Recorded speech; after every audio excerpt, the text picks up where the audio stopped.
Well, now that we've talked about swimwear, we can't really not talk more about elastics now, can we? Today for Tricky Thursday, I would like to share with you my favorite ways to use elastic when sewing swimwear and some tips that you probably don't know.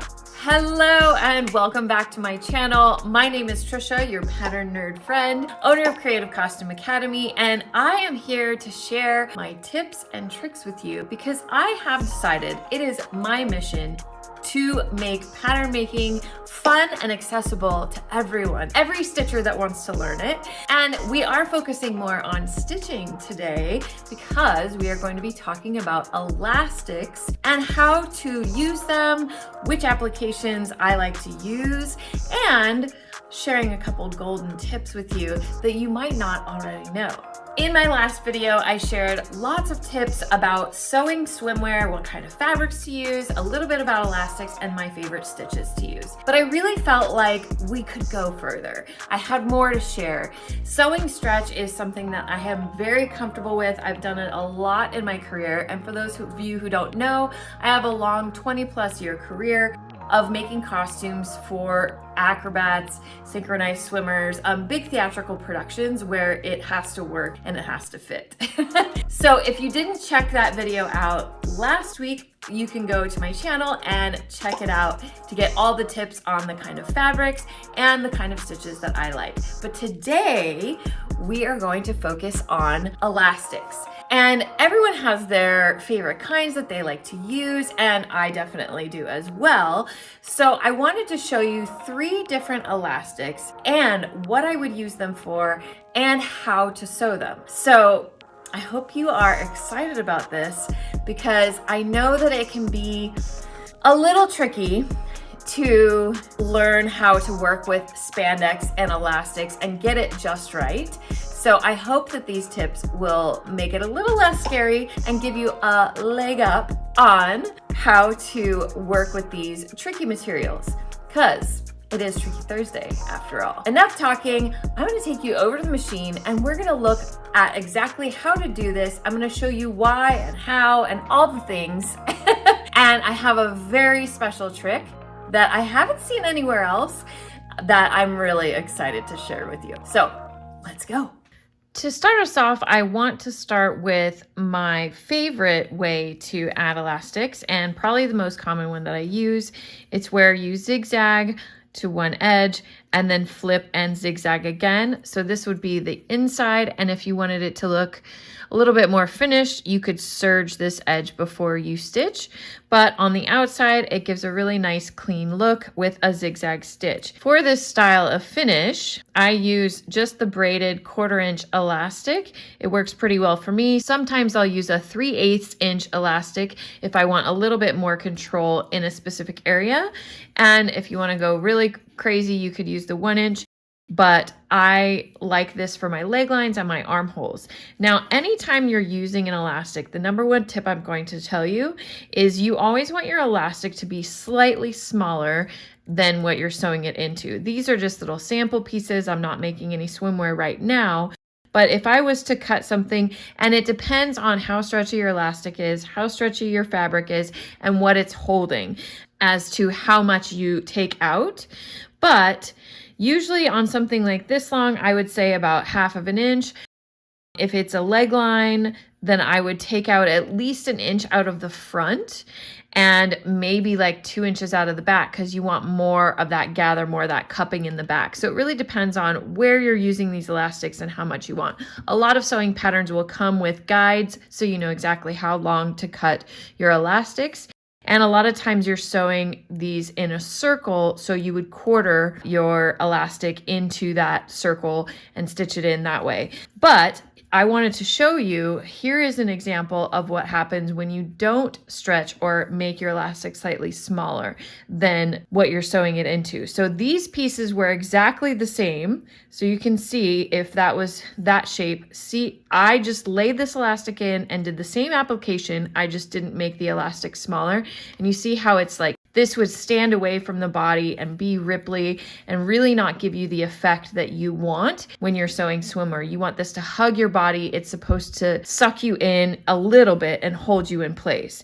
So this one I did take out about 1/2 inch to 3/4 of an inch for this length. And you can see it doesn't really look like it's pulling up, but if I turn it upside down or inside out, you can see how it's starting to pull. This should hug into the body, and that's what you really want to have happen with your swimwear. It's not rippling up and really stretching it in, but this is going to go towards the body. If this was on a bra cup or if it was a panty, then you're going to have it hug in the body, and that's going to do what you want it to do. So you always want your elastic to be slightly smaller than what you're sewing it into so that you can get that. And another thing that I noticed, so this is all stretched out because you know, the elastic and the fabric will stretch as you're sewing. So that's another good reason. But also when I go to stretch this, you notice how it is popping my stitches all over the place because I didn't allow for it to stretch when I was sewing it in. Whereas this piece works like a charm. As I mentioned before, when you're doing this version of adding elastics, you can serge this edge to give it a more finished look on the inside. This is the wrong side of my fabric, and since I am doing one piece instead of doing a leg line where I mentioned if you're sewing something that is a circle, you want to sew your elastic in the circle first, then you would divide your elastic into 4 equal parts and the garment that you're adding it into 4 equal parts, and then pin that in place and stretch as you go. For something like this where it is a smaller section, I'm just going to pin it at the top to get it started, and then I'm going to pin it down here at the bottom. And so yes, it is, you can see, smaller than what my spandex is, and I would stretch it in, and so that's how it's going to lay once it's in there. Let me show you how we're going to stitch this. Once you've got it under your foot, you don't really need this pin anymore, and you can get started. I am using different colored thread on purpose so you can see what I'm doing. I'm not going to worry about stretching it in until I've gotten a couple stitches. Once I've gotten a couple stitches in and my needle is down, this is when I set up to sew this stretch area. So you can pin this. I generally don't. I don't need to use the pins. But when you're stretching this elastic out, you don't need to stretch the spandex as well, like stretch it to the max as you're sewing it. That could also have a bad effect. But what you want is you want to stretch the spandex so that the elastic is as long as the spandex you're sewing it into. So I'm not overextending the spandex, I'm stretching the elastic until it matches what I'm sewing it into. And then I usually will put my finger at somewhere around the middle, and that way I can release that lower edge and focus on what I'm sewing. And I mentioned to you in my previous video, I do have a 2.5 or 2.25 inch wide zigzag, and I'm using a 2.25 length of my zigzag. And then you can sew.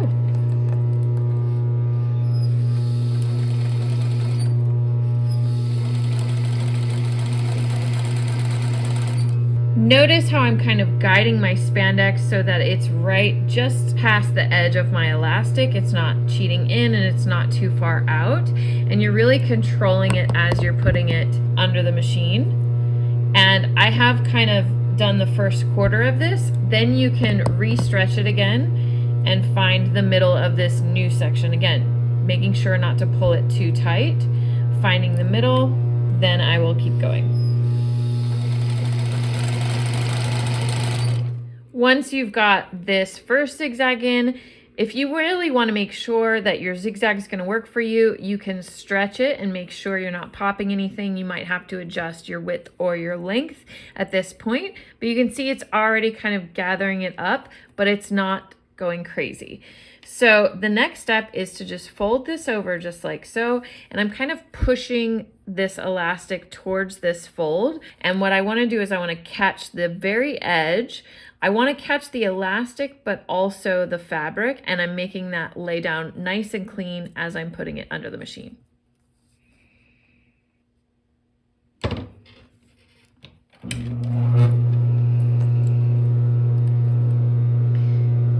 Now, when you're sewing this part, you don't have to worry about stretching it too much. You've already done the hard part, so it's just a matter of, see how I have these ripples? I just want it to lay flat enough that as I'm stitching, it's going to be nice and smooth.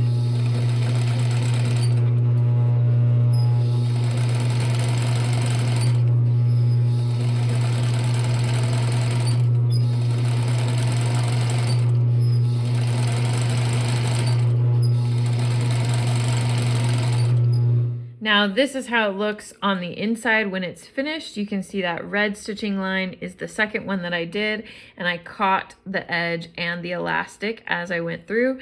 Again, you can serge this edge if you'd rather see that as your nice finish.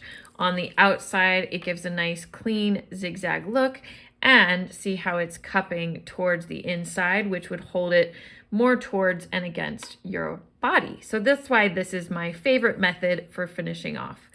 And you could even have a lining or a power net or anything on the inside of your suit, and this method will still work nicely. The next method and elastic I wanted to share with you was those reversible designs have been quite popular. I've seen on my Instagram, and maybe you've seen them as well. It's really nice because it's got a nice clean finish on the inside and the outside. So we would pretend this is the edge of our swimsuit, and typically they are built where you serge or you zigzag along the seams, and then you would flip it right side out from a turn point.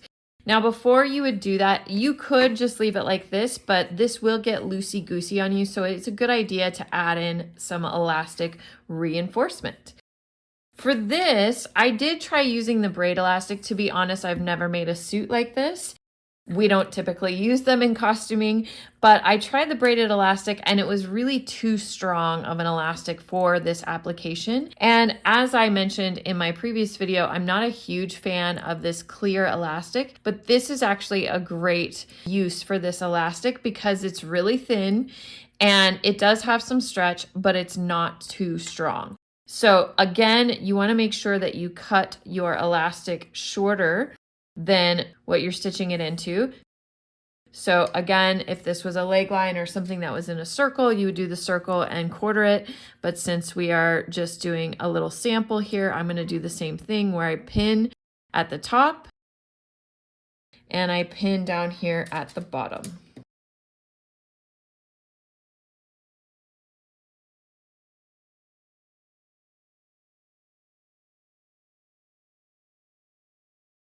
There we go. And this one's about 3/4 of an inch shorter than what I'm sewing it into.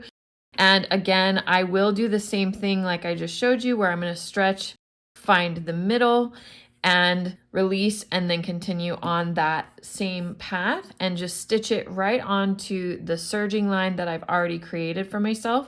And just so you know, this whole pinning at the top and the bottom, I do this for almost anything stretch or woven, to make sure that it doesn't stretch on me as I'm going along. So that's kind of a regular practice. And if you are looking for some of this nice, clear, thin 1/4 inch elastic, zipperstop.com, funnily enough, I looked it up for you, is where you can get a good version of this. There are some really thick, clear elastics that I don't think work as well. You really want this to be a thin and probably stick with the 1/4 inch width is the perfect width for this application. Just as we started before, I put a couple stitches in. I still have my pin down here before I start stretching, and I make sure my needle is down so it kind of acts as an anchor while I'm doing this. And we don't want to overstretch again. I'm just stretching so that the spandex stretches to the length of the elastic. I'm going to hold my finger down in the middle and continue stitching.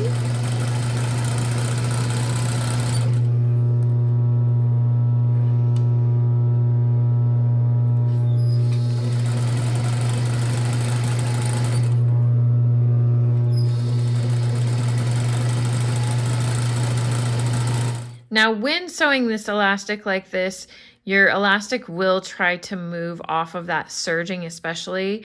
If you do a zigzag instead of a serge, it might act a little bit better. It's because of that extra thickness of the threads there. So I did kind of wiggle a little bit. I am catching the elastic all the way through. That should be fine, but I would probably do this over again if it was a real garment, but it does do the job. And when you were to flip it right side out, as you would to make your finished suit, you can see that there is a little bit of pull, so it will still kind of hug the body no matter which way it's worn, but it's not rippling, it's not standing away from the body, and you have that little bit of extra structure in there to hold it on when you're jumping in and out of the waves at the beach. Woohoo! The last example I wanted to share with you was something that I mentioned in the previous video about using this silicone elastic. So we've got that bead of silicone right there in the middle. Now, typically I would use the matching thread color, but I wanted you to see where it is stitched. And you can only see this stitching from the outside, which makes it a really nice finish. But what's great about this is it sticks to your skin, especially if your skin is wet. So it works really nicely to hold things in place if you have a strapless or if you want some shorts to stay in place. That would be the reason for using this application. Now, the great thing about this silicone is that it sticks to your body and it doesn't move, which is the purpose of it. The thing that's not so fun about this elastic is that it also sticks to your machine. So I have tried lots of things in my years of sewing this futzy elastic. And the best thing, are you ready for it? Packing tape. It's that simple. So I'm going to show you how to use this, but this is just a piece of regular old packing tape. I cut a piece of it and then I folded it so the sticky sides were in together so that it's not sticky as I'm using it. But what we're going to do is we're going to use this as a barrier between the machine and the silicone. And the fun thing is the silicone kind of sticks to the tape a little bit, so it holds it in place as we sew, but it won't stick to your presser foot, and it allows you to get in there and sew with ease. So same thing as we've been talking about with the other elastics, you do want to make sure your elastic is slightly shorter. And depending on how strong your elastic is, this is a tighter weave elastic than the others I've been showing you. So you may not need to make it as short. It just really depends on where you're applying this elastic on your project, which is why I am being kind of vague with how much I'm telling you, how much shorter you want it to be. Now for this version, instead of starting in the wrong side of the fabric, we are actually going to start on the right side of the fabric. So just like we've done before, I would pin it at the top, or if this was a circle, I would quarter the elastic and quarter the circle that I'm putting it into. But I would pin here and here.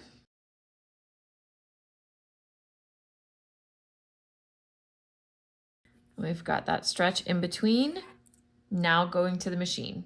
Now the setup for this is a little bit tricky, but I promise you this is the easiest way to sew this stuff on. Now, when we're sewing this elastic on, we are going to sew on this side of the elastic, so the one that's furthest in towards your fabric, and I have the other edge lined up with the edge of my fabric. So I'm going to put the tape right just so it covers the silicone, not so that I still have room to stitch on the other side. And I'm going to set that up first and do a couple stitches.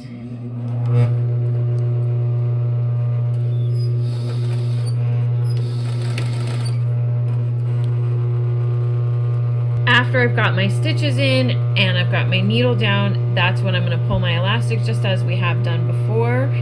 And this is where it gets kind of tricky, where a third hand would really help, but it's okay, it still works. So I've got it stretched out so that my elastic meets my spandex. I'm going to hold the center here, so I'm only worried about my center, and then I can take this packing tape and line it up and continue going.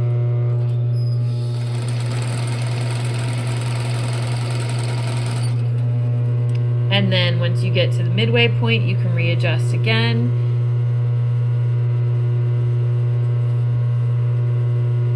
And keep going.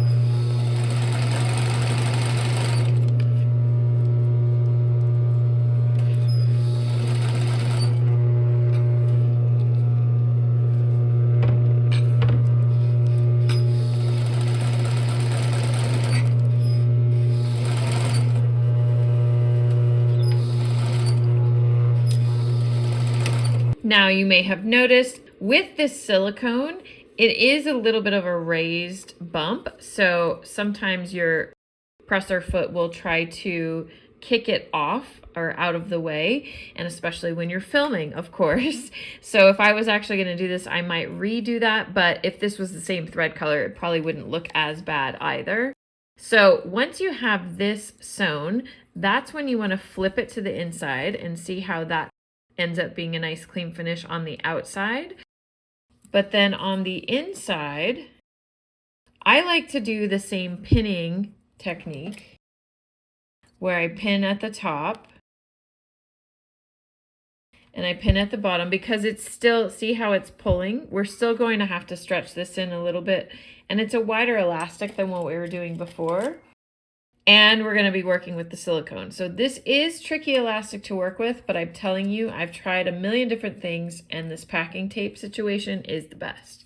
So this time you still want to stretch. So notice how I've got those gathers if I'm not stretching it out, but I want to find my middle. I want to make sure I'm pulling this away so that it's a nice clean edge, because if you don't, it could end up looking like this, and we don't want that. So you want to make sure you're kind of holding that a little bit that way, and you're kind of making sure it's stretched out. So you're kind of doing a lot of things at once with this application, but it's a really nice finish when you can get it, and it takes practice. So I am now going to be stitching and trying to catch this edge, and I do on this one especially try to go off the edge a little bit so that it's going to hold that flush. I don't want to be too far in, because then it'll create an edge that will be uncomfortable. So I'm going to do the same thing. I'm going to get it under my presser foot, make sure that that tape is covering the silicone. I'm going to position it to where I want it to go under the needle and stretch it out a little bit, line up my tape, and I should be ready to go.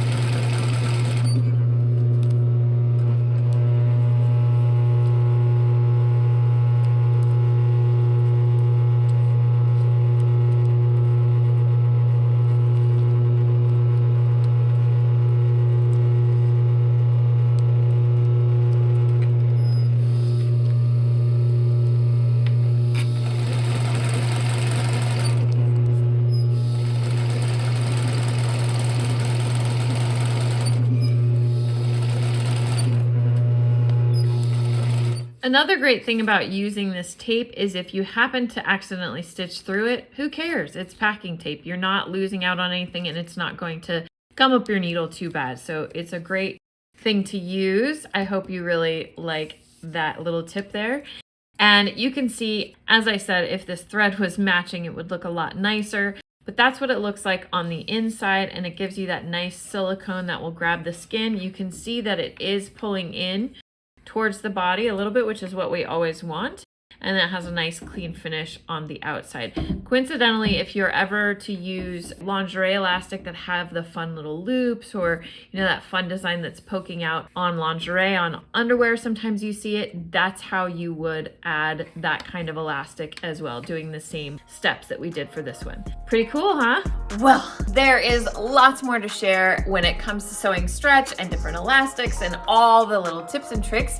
So I hope that you found some that will help you in your next swimwear sewing project adventure. And you'll come back for more Tricky Thursdays to learn about all of my tips and tricks that I have to share. Please make sure to hit that like button, subscribe to my channel, make sure to turn on those notifications, and share with your friends if you found this helpful. It really helps me, and it encourages me and shows me what you like, so I know what to keep showing up and sharing with you. If you are ready to dive into pattern making and learn more of what goes on in this pattern nerd head of mine, I would love to invite you to join us over at Pattern Making Academy. Pattern Making Academy is an academy where we dive into pattern making, starting at the very beginning, learning the basics, but then we get to make these awesome designs from beginning to end that fit you perfectly, that are designed by the amazing Mimi G and Norris. The link to that is right down below. It's at learnpatternmaking.com. If you're still not sure and you're not even sure about my teaching style, I have a great free pattern masterclass. It really walks you through kind of my different approach to teaching pattern making, and that link is also available for you down below. I really hope that you're enjoying all these tips and tricks as much as I enjoy sharing them with you. Thank you so much for watching today, and I'll see you next time.